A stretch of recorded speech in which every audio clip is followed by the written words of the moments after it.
Bloomberg is now taking on baby formula. The Westboro Baptist Church was in rare form. Romney was in rare form in Israel. Gibbs says he's not going to let Romney play his tired and true role of prep school bully. I can't take these guys. These guys are just so they're done. They're just done. If you were here at Restoring Love, you know they're done. There's just nothing left for them. It's an amazing thing how,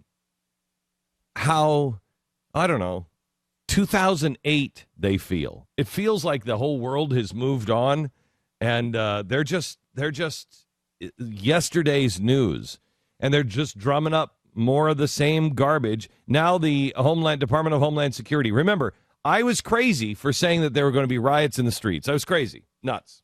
That's not going to happen.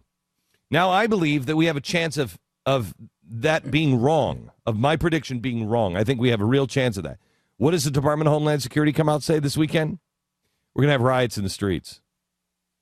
Wait a minute. Hang on. That's crazy. What? Again, how 2008 of you.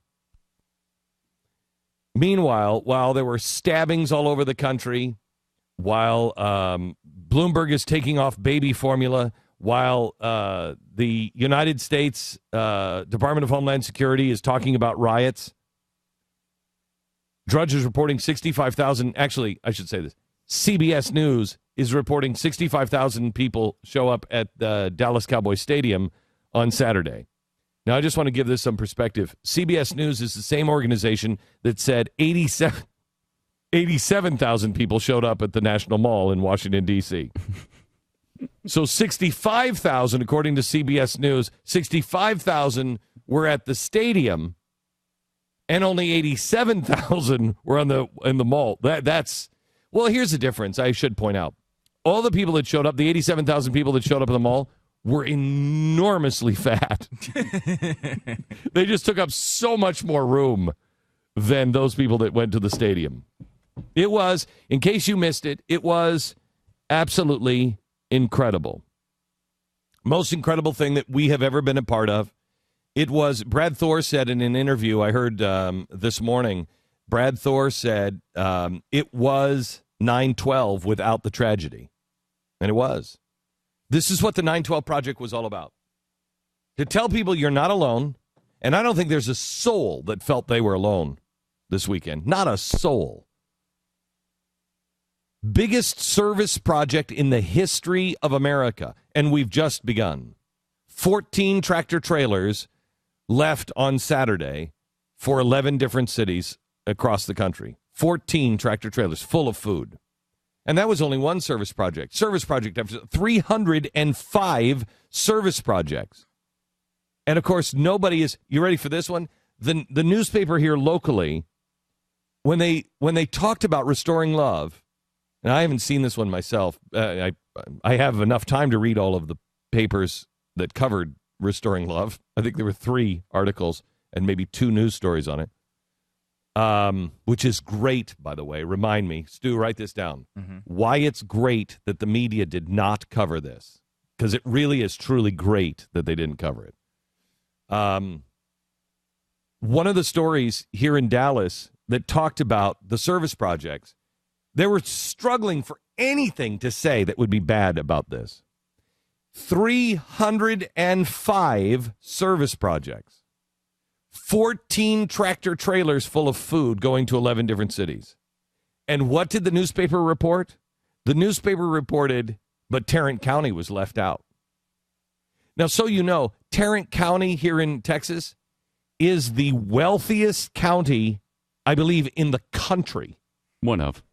It's like top 5, isn't it? It's probably... Yeah, it might. It's like the. I don't know. It's like the highest concentration of wealth. It's some weird little stat where it's like the richest people in the country. Yeah, there's some one stat. city in the country that is the richest city in the nation. One city in that county that is the. That's is the what wealthiest. That must be it. Yeah. It's what is it? is it South Lake? South Lake. South Lake, which is right here by the studio, South Lake, Texas.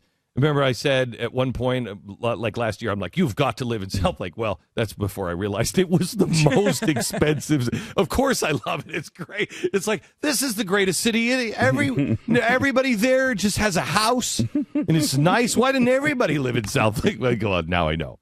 Anyway, so South Lake is in Tarrant County, and we left that. We left it out. Yeah, we didn't raise food. For the wealthiest town in America. Didn't do it. Sorry. Didn't do it. The line, do you happen to have the part about the Third Great Awakening? I'm not sure if it's that specifically. Okay, find that sections. piece. We have to play that. That's the one piece that everybody should pass to their friends. It was the line of the entire, and I knew it. I mean, I said it 3 days before. I said, this is the guy who was helping me write the speech. He's Jewish, and he said, Glenn, I think we should get rid of this line. And I said, no, we're not. And he's like, well, speech is getting a little long. And I said, no, we're not moving. He's like, I don't really understand what this. And I said, oh, believe me, the people who are going will understand the Third Great Awakening. He just wasn't historically aware of what the Third Great Awakening is. The Third Great Awakening, the first one started the American Revolution. The Second Great Awakening stopped slavery. And this is the Third Great Awakening. And the Third Great Awakening, and I'm telling you right now, it is here. You could absolutely feel the Third Great Awakening. You could feel it. Without a doubt, it has started. And people have been praying for it. Martin Luther King was praying for the Third Great Awakening. It's here, gang. It's here. By the way, glennbeck.com/restoringlove is the easiest way to get to a lot of this video if you missed out any part of the event. And there is a lot of quick links there to get you to the easiest parts of it. So you have to see this thing. If you missed it, you have to watch it in its entirety. It is. Pat said this morning, he said, Glenn, that was Super Bowl quality. It really was. Really was. And I say that I'm not taking any credit for it. The crew that I have, I was so amazed by my staff. I have the best staff, I believe, and I say this with humility because I didn't assemble it. I have the best staff, I believe, ever assembled in radio and television. I really do. We are 130 people. We should be to do what we do, it should be about a staff of about 400. Is that an exaggeration? Oh, yeah. At least a staff of 400. They have never done anything like this. I believe we created a new art form this last Saturday.